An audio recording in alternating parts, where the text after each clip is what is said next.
Hey, what's up, everybody? It's Ethan, Sean, here with number 2 of the Vitamin E Show. So, I've got a few things coming up today. First off, we're going to talk about a little bit flexibility. Flexibility has been a big deal. We've been talking about a lot of people here lately, and lack thereof. It's probably the most neglected aspect of fitness. Wouldn't you think so? I mean, the most neglected and one of the most important things that you could do to improve every area in your fitness. Yeah, injury prevention, overall strength, and mobility in your movements, range of motion in your movements. Flexibility is a big deal, and I think that when it is done, it's often done improperly because people are holding stretches for 15 seconds, or you hear everyone a common suggestion I've heard, like Instagram or YouTube or wherever, is just like, if you're, let's just take forearms for example, just hold your forearm stretch for 15 seconds and relax, and stretch it back for 15 seconds, and so you're doing nothing but actually tearing your muscle fibers some more, which is what you do when you work out, and so you're making your muscles expand and contract rapidly again, just like when you're working out. It'd be like working out with a very slow tempo. You're just going to be tighter after that's over. You're going to benefit from that style of stretch at all. So for like a post-workout stretch, very deep static stretch, so it means holding it for a long period of time. So like at least 45 to 60 seconds. I say 60 seconds, but there are some study shows that you start to benefit after 30 seconds. I just prefer 60. Really seems to be the maximum effect. I personally kind of feel my muscles loosening at about like the 45-second mark. I can start to go a little further and a little further. So that's generally kind of a sweet spot. But as far as overall time, I mean, it really doesn't take a whole lot just to benefit. Optimal will be, almost half the time you spent working out. So if you worked out for an hour, roughly 30 minutes of stretching would be like optimal, but that really is a lot of time. So you could really just get down your basic solid, overall stretches in probably, 10 to 15 minutes post-workout. I mean, that's usually what I spend doing it. If you have more time, great, you can stretch a little bit longer, but most people don't. So, just like 10 to 15 minutes. So for example, like a hamstring lean, you could do doubles and single on each side. Like post leg day was along with a quadricep stretch. So, lay on your side, pull the quad around behind you. Would be, you want a balanced stretch. But I mean, that's all it takes, about 60 seconds hold, and then maybe another round with another 60 seconds. So you do it twice. Just once would be probably enough, but twice would be better. Hit everything twice. But another big part of that is when to stretch. So let's talk about that for a minute, because you'll see a lot of people like warming up, trying to stretch and get loosened for the workout, and it's actually the opposite of what you want to do. So yeah, you do want to warm up. There should be a functional warm up. If it's legs, for instance, it takes me a bit longer to warm up for legs than the other day. Right. Yeah, I mean, more muscles involved in there. Yeah, a lot bigger muscles. We sit a lot, so you get stiff and things. So, I'm going to do some like air squats and some lunges to get like the blood flow and activate the muscles, get them, start to move the joints, and then maybe some hip swings and things like that. Those are called dynamic stretches, and just like functional movements that are going to warm up the joints and get the muscles, get the blood pumping to the muscles, and that will be the ideal way to stretch for pre-workout. When you think that's pretty much a solid, maybe, really 5 minutes. That's about it. Doesn't take a whole lot, like you said. Get your blood pumping, just really getting your joints loose and getting the muscles ready to fire how you're about to use them during the exercise. Yeah. You could do a cardio warm up too, just to help your overall blood flow. But a functional warm up would be much better. So instead of just hopping on the treadmill or the elliptical, go do a few movements of whatever the muscle group's going to be. So if it's chest press, I'd probably do some like TRX flies to kind of like some stabilize, use the core, lightweight. No, obviously nothing heavy. Going more through deep movements and getting a little bit of a stretch, but it's not a static stretch. It's like I said, you're doing a dynamic stretch, which is ultimately what you're going to be doing when you lift weights too. So you're kind of pre-priming. Of course. And one thing I love that you mentioned is for warming up for bench press, doing chest flies. I feel like most people, when they think of stretching, I generally see the common stretches. Okay, I'm going to stretch my hamstrings, stretch my calves out. Yeah, and you're doing bench press. Do some, maybe some arm pumps, and all right, I'm done. and they completely neglect everywhere in their upper body there. So or the muscle group you're training, or like Exactly. you work back and then go stretch legs out. I mean, Yeah. like, sure, I believe in stretching legs often, but you need to hit that muscle group, and I think there's less information available Mhm. on maybe some of those other muscle group stretches. Maybe that's something we should look into, putting out some example I think so. stretches for the upper body. Yeah. Get a chart out or something. Mhm. But the last big factor for me, beyond just overall range of motion and strength during your workout that stretching will provide, it also will help with hypertrophy. Believe it or not, it will help keep your muscles not from being. Keep your muscles from being like so tight and not.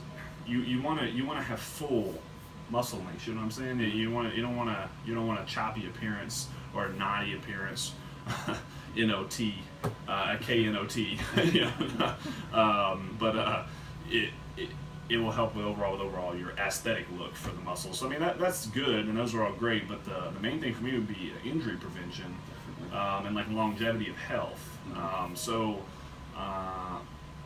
After you work out, you just got done. Let's go with a back workout, a upper body workout. You got a really good pump going on. You feel good. You've got maybe you were doing a strength workout today. You really depleted the muscles. You're gassed. Honestly, it's nice to stretch after that. To me, it kind of helps get some of the nitric oxide out. Kind of help you get down, come off that, and also just calm down a little bit, get the blood flowing. It's like a cool down from the It's workout. a really good cool down. If you worked out properly. Yeah. But the injury prevention. So I don't know the stat on how much less likely you are to get injured, but I mean most injuries happen not directly in a workout, or if it's even a sport, it's not really usually is not contact related. Mhm. We talked about that a couple months ago, but most injuries are you're just out and about and you step the wrong way or you hit a hole and then you get some wrong pressure on your kneecap and bam, tore your ACL. Your ACL keeps your shin from sliding. I believe NASM, National Academy of Sports Medicine, they say that about 65% of all like ACL, MCL injuries are non-contact related. Yeah. Just like you said, due to not training properly or not being very flexible. I think it's more, and this is totally opinion here, but I mean I think it's more so lack of mobility and imbalance. Mhm. Flexibility helps work out that balance too. It helps because for instance with we do a little posture analysis everyone. Most people kind of have rounded forward shoulders and head slightly protracted because we're doing this all the time or this all the time. Mhm. And stretching will help to, like, if you consistently stretch your chest, the reason why your shoulders are protracted is because you've probably neglected your back or think that you can train back the same amount of chest because you can't. And so now your chest is so tight and it's pulling everything forward. That happens over a long period of time. This isn't overnight. Mhm. This is years of neglect that, in time, regular flexibility training will, reverse that and get it back to where you have proper posture, shoulders sit back like you're supposed to, head's back, not leaning out over your body.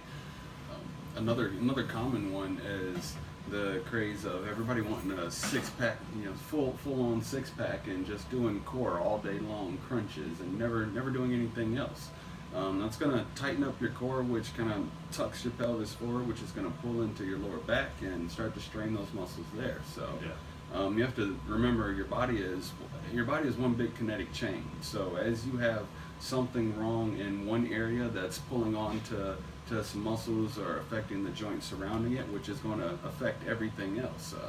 You might have some lower back pains due to something that you've done in your calf, and you're trying to avoid it and use something else instead. So Right. Yeah. I mean, everything's connected. It's crazy how much like a lot of people that have their feet, kind of have the pigeon, or I guess that's the bow-legged walk with the toes pointed out. I mean, a lot of people don't realize that could be one or two simple things that have nothing to do with your ankles or feet or lower leg. A lot of it is usually the tendon insertion and the ligament tightening, like the connective tissue tightness in the back of the knee here, where all those muscles insert. That's pulling on you have two main bones in your leg, and where those muscles insert, when it gets too tight, it's going to start to twist, and then your foot starts to twist, and that's what happens. So there's that, and also outer thigh is stronger than inner thighs, things like that. All these things come into play and connect, and that not only bothers, feet, ankles. It starts to bother hips, lower back. It goes all the way up. It can be even neck pain. It's crazy how much everything's connected, and why it's so incredibly important to. I think stretching is probably maybe the most important part of all this, even if it's just 5 minutes, because it would definitely, maybe not 5 minutes, maybe not prevent everything, but prevent a lot. For example, I'm just thinking back to high school. It was like it was pretty strong. Was able to lift quite a bit, top of the charts on the boards and everything. But I ended up sitting out the last portion of my senior year due to patella tendinitis at the time, which is honestly what kind of got me into training, looking and seeing what all went into all the little details that really affected your body. Like I said, my main issue was my flexibility. They laid me flat down on the table, did the angle test to see how far I could raise my legs up, and I got to about maybe a 20-30 degree angle. And they were saying that it's all the muscles surrounding were so tight, pulling in that one direction on that one tendon, that it was a constant inflammation there, and caused it to ache all the time. And the remedy for that was, while everyone else was lifting weights, working out at the end of the day, I was in there doing stretches for about an hour. So if you wait to the point where you have those problems, then it takes longer and more care to reverse, versus if you kind of get out and be proactive about it and do things beforehand to prevent it from ever happening in the first place. Of course. Because once that happens, we deal with people all the time. They have all types of different injuries, surgeries, knee replacements, fill in the blank, and work with those people, and it sucks. But we're going to help them, and we can. That is a lot longer and more painful road than just doing it to prevent it, rather than treating the problem. Let's prevent it in the first place. But anyway, enough about that. The other thing we were going to talk about today, another question we have is, fruit, incorporating fruit in your diet. So I have been pretty aggressively against fruit in some of the stuff that I've written in the past, and some people don't understand why. So before I go any further, let me say that I do have fruit sometimes. It's not like the devil. The problem is everything that you buy. So there's different types of sugar. You have fructose, glucose, sucrose. Sucrose would be like your table sugar and things like that, and glucose and fructose are in fruits, and a lot of fruits are made up of the better choice of fruits are made up of fructose mostly, and then there are some fruits that have more glucose in them, which those produce more of an insulin spike when consumed. But besides all of that, the reason why I'm so against fruit is because fructose is used in a lot of things for sweetener, like high fructose corn syrup, and the reason why they do that is because fructose produces less of an insulin response than like traditional sugar does, but in overloaded levels it's toxic, and then you start to gain body fat anyway, even though it's not the same, it's not as bad as like regular sugar, but in larger levels it is. So if you eat a clean diet, like no processed foods, meats and vegetables, is at least a very low amount of processed foods, soda, all those have high fructose in them. So if you're eating a healthy, balanced diet and drinking a lot of water, you could have some fruit in your diet and be totally fine. The right ones. You don't want to pick the wrong ones, even though the wrong ones wouldn't be like detrimental. But when we're talking about optimal here, there's better choices. So some of my favorite choices, berries are all high fructose, low glucose, which means very low insulin impact, which is what the name of the game is in fat loss. If you're trying to lose weight, of course it's all different if you're trying to gain weight or gain muscle. I mean, it's different but the same, but we'll cross that bridge in a minute. If you're trying to lose weight, fructose actually will somewhat prevent the body from losing weight. Body fat. It will act as a little bit of a blocker there, but it also will prevent the body to a certain degree from gaining body fat. I'm not saying you can just fill up on fructose and not get, that's not how it works. But it does help. It's not like it's bad for you. But the problem is whenever people start to eat, like bananas are a very popular fruit that everyone in the fitness field is always like banana. After a workout, I need a banana. Prevent cramps. Yeah, prevent cramps. Or the worst thing, dipping banana in peanut butter. come back to that. But, you know, first of all, bananas are actually very low in potassium. So, I mean, they're not very low, but they're low compared to other options. Like avocados are 10 times more dense in potassium than bananas. And they have no sugar. All healthy fats and protein. And that's it. So you got like 2 grams of carbs a serving, maybe. And those are fiber carbs, so they don't even count. Anyway, so that's bogus. And then secondly, bananas are largely glucose, which is a heavy insulin spike, which, you know, for a bodybuilding athlete, a banana after a workout will spike insulin to help lower cortisol, to help build more muscle, and that's great. But for the Miss Jones looking to lose weight, a banana right after your a banana before your workout would be awful. But right after your workout, all it does is elevate your insulin levels again, so that now when you go home and eat, you're going to not be able to burn body fat anymore. Because when your insulin levels get too high, your leptin can't get to your leptin receptors, you can't burn body fat. And you know, bodybuilders manipulate insulin for muscle gain, which is totally fine, but it also has to be manipulated for fat loss too. You know, it's got to go both ways. It's goal dependent.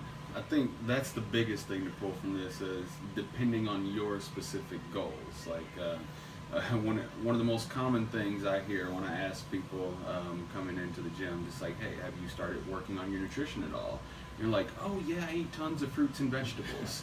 And they're telling me they're trying to lose 50 pounds.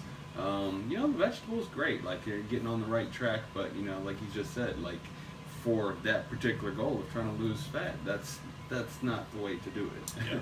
Yeah. Well, we're running up to time here, so we got a jet. But real quick, just to recap. So flexibility, only dynamic stretches before workout, and then post-workout, stretch that muscle group that you worked. So if you did full body, then stretch full body. But if you did legs and stretch legs, if you did chest and stretch chest, and probably triceps too. Remember being the shoulders a little bit as well. So upper body, you can really shoulder mobility with everything, but about 15 minutes, I would say. Try to do 15 minutes right after that workout. Start there, work up to more. Holding those stretches 45 seconds to 60 seconds. At least 45 to 60 seconds per stretch, and preferably hit every stretch at least twice. Fruit, good choices: fruit, berries, and melons. 2 best options that are high fructose, low glucose, low insulin impact. Yes, that does include watermelon. So, and the banana, you know, substitute for banana and potassium would be avocado instead on that. Is there anything else I missed on the fruit? I feel like I'm leaving something out. No? Okay, cool.